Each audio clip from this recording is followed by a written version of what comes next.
Hey, Dan here with 3D Auto Repair. Today we're looking at a 2021 Chevy 1500 with a 5.3 V8 engine. The vehicle came in, engine was making kind of a weird noise. We're constantly getting a low oil pressure signal on their dash. They were concerned that maybe there was something going on internally in the engine, wondered if we could take a look at it. We did, in fact, hear the noise that it was making. It did sound a lot like it had low oil pressure.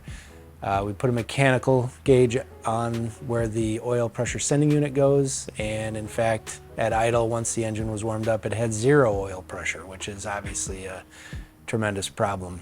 We advised the customer that based on the findings that we found and the noise that the engine was making while it was running, that we would strongly advise them to put a remanufactured motor in.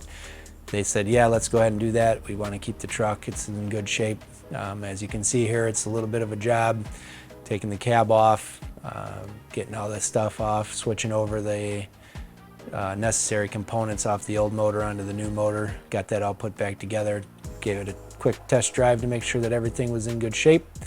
Got it back to the customer. They were really happy with the way the vehicle drove after the fact. So if you have a vehicle that's making some engine noise, or you're getting a low oil pressure warning on your dash and you're not sure if it's the gauge that's wrong or maybe something is actually going on in your engine, please feel free to give us a call. We'd be happy to take a look at it. My name's Dan. I look forward to seeing you at the shop. And please share this video so other people out there like you can get this information.